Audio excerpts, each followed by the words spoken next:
السلام عليكم ورحمة الله وبركاته، حبايبي طلبة طالبات الصف السادس ابتدائي، أهلا ومرحبا بكم. معكم مستر محمد جودة. إن شاء الله أولاد النهاردة هنحل مع بعض تمرينات الدرس الأول على الوحدة الخامسة من كتاب جيم الأضواء في مادة اللغة الإنجليزية ترم أول منهج جديد، صفحة 183 وصفحة 184. فيا ريت قبل ما نبدأ الناس ما تنساش تعمل لايك للفيديو عشان يوصل لأكبر عدد ممكن من زمايلكم، وما تنسوش تدعمونا وتعملوا لايك واشتراك في القناة وتفعلوا زر الجرس علشان يوصلكم كل جديد. ويلا بسم الله نبتدي مع بعض. السؤال الأول معانا يا أولاد سؤال نص الاستماع listen and circle. أول واحدة بيقول لي هنا رانيا has an interesting travel، يعني رانيا لديها رحلات إيه مشوقة. طبعا رانيا لديها طبعا مذكرات لرحلات مشوقة، يبقى هقول has an interesting travel diary.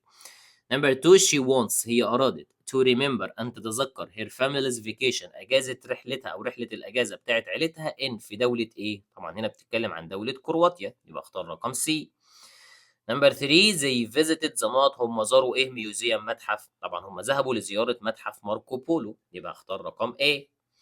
نمبر 4 the museum، المتحف is an موجود فين، طبعا المتحف يوجد على جزيرة، يبقى هقول ان هو is an island.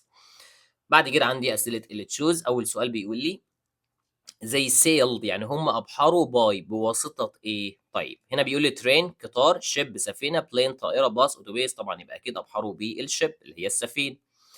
رقم 2 أحمد wrote a note، أحمد كتب إيه about his travels، طبعًا عن رحلاته أو عن سفرياته، أكيد طبعًا كتب مذكرة، مذكرة يعني diary. نمبر 3 بيقول لي سليم نقط a trip every year، سليم إيه في رحلة كل عام، طبعًا يبقى هاقول سليم طبعًا trip رحلة، يبقى طبعًا هاقول إن هو rides a trip والّا takes a trip every day، يبقى طبعًا هو عندي takes وعندي rides وعندي sails وعندي travels، طبعًا يبقى هاقول takes a trip يعني بياخد رحلة كل سنة. Number 4 my sister wants to go on a long، يعني أختي أرادت إن هي تذهب في إيه طويل next week الأسبوع القادم. she loves the sea، هي بتحب البحر، يبقى طبعًا أكيد هتطلع في رحلة بحرية، رحلة بحرية يعني voyage. Number 5 I would never ride a not، أنا لم أريد أن أركب إيه in the desert في الصحراء. I am afraid of them، أنا باخاف منهم، طبعًا إحنا في الصحراء بنركب إيه يا أولاد؟ أكيد بنركب الجمال، يبقى أقول طبعًا إن هو never ride a camel in the desert. نمبر 6 ابن بطوطة is a famous، بيكون إيه مشهور from the 14th century، طبعًا من القرن ال14، طبعًا الراجل اللي اسمه ابن بطوطة ده كان راجل مستكشف، يبقى أقول طبعًا إن هو is a famous explorer. نمبر 7 ماركو بولو wrote a diary، يعني ماركو بولو كتب مذكرات about his عن إيه؟ طبعًا هو كتب مذكرات عن تجاربه وعن رحلاته، يبقى طبعًا هاقول إن هو كتب about his experiences. نمبر 8 when نهى، عندما نهى reads بتقرأ her diary مذكراتها she remember her، هي تذكرت إيه to Italy لدولة إيطاليا، يبقى أكيد طبعًا تذكرت رحلتها لدولة إيطاليا، رحلة طبعًا بمعنى travel. نمبر 9 بيقول لي a knot is 100 years، يعني إيه اللي بيكون 100 سنة؟ طبعًا اللي بيكون 100 سنة يا أولاد اللي هو القرن، القرن 100 سنة، طب يعني إيه قرن؟ قرن طبعًا بمعنى century. نمبر 10 the museum، المتحف of ماركو بولو، متحف ماركو بولو is full of مليء بالإيه؟ طبعًا قال لك إن هو مليء بالإيه؟ بالobjects بالأشياء، طبعًا كان مليء بالancient objects يعني بالأشياء الأثرية، لأن طبعًا الراجل ده من قديم الأزل. بعد كده عندي نمبر 3 read and complete. هنترجم الكلمات اللي فوق. أول كلمة معايا كلمة train يعني قطار، voyage رحلة بحرية، travels يعني سفريات، century يعني قرن، explorer يعني مستكشف. هنا بيقول لي ماركو بولو was an Italian، يعني ماركو بولو ده كان إيه إيطالي؟ طبعًا كان هو مستكشف إيطالي، يبقى أقول إن هو an Italian explorer، يبقى دي هتكون number 1. and one of the first people، وكان واحد من أوائل الناس from the west اللي من الغرب to visit China اللي زاروا دولة الصين. he went there in the not 3 they، طبعًا هو كان هناك في إيه 13، طبعًا كان هناك في القرن ال13، يبقى هنقول 13th century. and wrote a diary، وهو كتب مذكرة about his experience عن تجاربه. it's called، وسماها ب the not of ماركو بولو، بإيه ماركو بولو؟ طبعًا سماها برحلات ماركو بولو، يبقى هنقول the travels of ماركو بولو. ماركو بولو journey، رحلة ماركو بولو to China لدولة الصين was very difficult، كانت صعبة جدًا. the journey الرحلة took years يعني أخدت سنين. ماركو بولو went on a long، ماركو بولو أيضًا ذهب في إيه طويل by the sea بالبحر، طبعًا ذهب في رحلة بحرية، رحلة بحرية يا أولاد يعني voyage. تعالوا بقى نقلب ونكمل حل الأسئلة.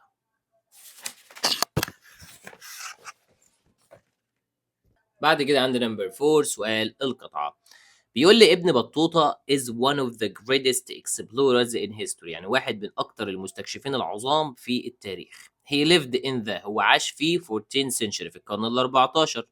طبعا he was born، هو اتولد في عام 1304.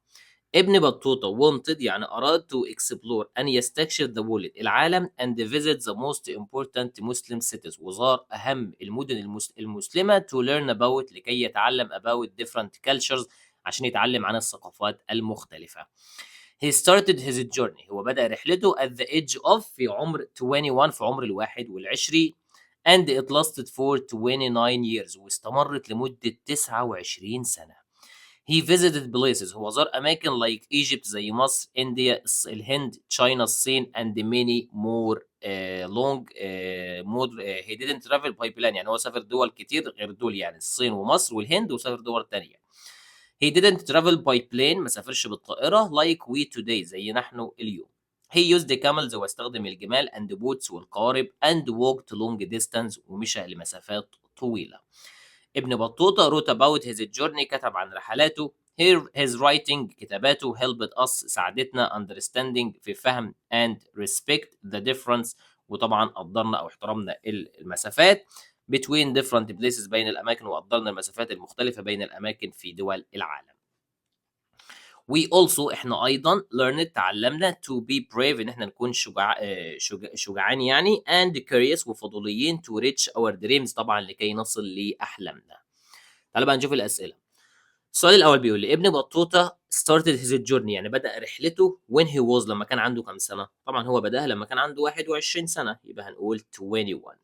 نمبر 2 ده underline pronoun، الضمير اللي تحت الخط اللي هو كلمة it refers to، بيشير لإيه؟ طبعا الضمير اللي هو it اللي موجود في القطعة هنا بيشير طبعا لرحلات ابن بطوطة، يبقى هنقول ل the journey. بعد كده نمبر 3 بيقول لي in his journey، في رحلته he used، هو استخدم ايه؟ طبعا هو ما استخدمش الا الجمال والقوارب، وطبعا كان بيمشي. هنا جايب لي كارز عربيات، ترينز قطارات، وبلينز طيارات، طبعا هو استخدم الكاملز اللي هي الجمال. بعد كده أسئلة الأنسر. السؤال الأول بيقول لي why did ابن بطوطة want to explore the world، ليه ابن بطوطة أراد إن هو يستكشف العالم؟ طبعا هو أراد إن هو يستكشف العالم طبعا لكي يرى الثقافات، طبعا لكي يتعلم عن الثقافات المختلفة. يبقى احنا هنكتب من أول هنا، هنقول طبعا to، من أول هنا to learn about different cultures، لكي يتعلم عن الثقافات المختلفة. يبقى نكتب من أول الجزء ده للجزء ده. بعد كده نمبر 5 بيقول لي summarize the text in two sentences، عايز الخص القطعه في جملتين.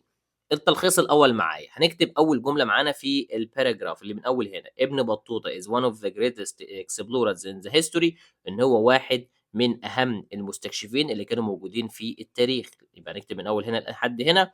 والجمله الثانيه اللي هنكتبها، هنكتب طبعا ان احنا من اول هنا برضو هنقول ان احنا we also learned، احنا ايضا تعلمنا to be brave، ان احنا نكون شجعان and curious، وفضوليين to reach، لكي نصل طبعا ل our dreams، لاحلامنا. نكتب من اول الجزء ده للجزء ده. بعد كده عندي نمبر 5 سؤال الترتيب. هنا جايب لي جمله بادئه بكلمه ماركو بولو، يبقى انا هكتب ماركو بولو. بعد كده هجيب وراها فعل، يبقى هقول ماركو بولو went on، يعني ذهب في. ذهب في ايه؟ طبعا ماركو بولو went on a long voyage، يعني ذهب في رحله بحريه طويله. فين؟ طبعا by the sea، يعني في البحر.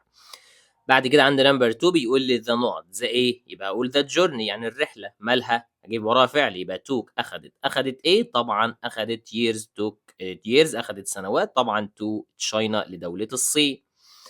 نمبر 3 بيقول لي ذا ميوزيوم، المتحف. طبعا المتحف يقع على جزيره بتسمى جزيره كوركيلا، يبقى اقول ذا ميوزيوم is ايه؟ طبعا is on an ايلاند، طبعا كولد بتسمى بجزيرة كوركيلا، يعني هو موجود على جزيرة بتسمى جزيرة كوركيلا في دولة كرواتيا.